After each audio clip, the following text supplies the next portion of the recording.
E continuando com outro informe, já sabe o dia de Betico, Museu Arqueológico Maneira Costume também tem sua atividade.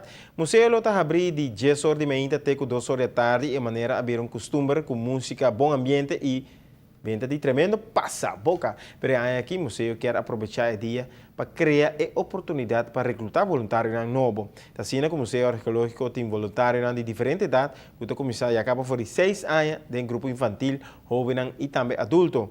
Hopita é jovem que segue no estudo de exterior e assim está criar posição em abrir de equipo. Está interessado? Está mais que bom menino. Kiko encerrar tá voluntário no museu, participar em diferentes atividades que nós temos cidadãos, de atividades que nós temos. Também botar a chance de previews de nossa exposição novo, então abate promenan colocar essa aqui e nós também por diferentes brainstorm sessions que nós temos.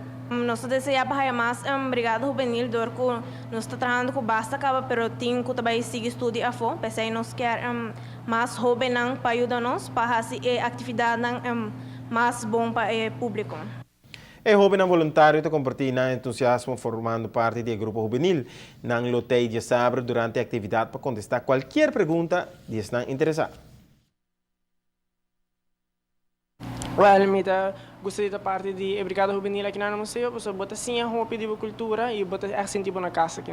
Nota roupa jovem tinha interesse aqui não, mas sim é importante para motivo que lo sentivo mais conectar com o país e liberar botar para a cultura gente na Aruba tem de alguma maneira ou outra alguma conexão, então para mim que essa é roupa importante. Me também para ajudar gente para ajudar não para ajudar muito não também cultura com a e me dá lei do que botar para hindi na nova assim na cultura silang. Me dá ko ta lei para bahaya sa kon boa bem de momento aqui com na todo biba antes compara com avô botar essa cultura diferença com nossa biba avô antes.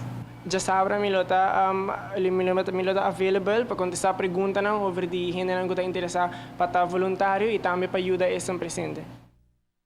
O museu está contente com o grupo de voluntários que não tem no momento aqui, mas tem espaço para mais voluntários. Para mais informação, por chamar na 582-8979 ou passa personalmente no Museu Arqueológico de Schelpstraat.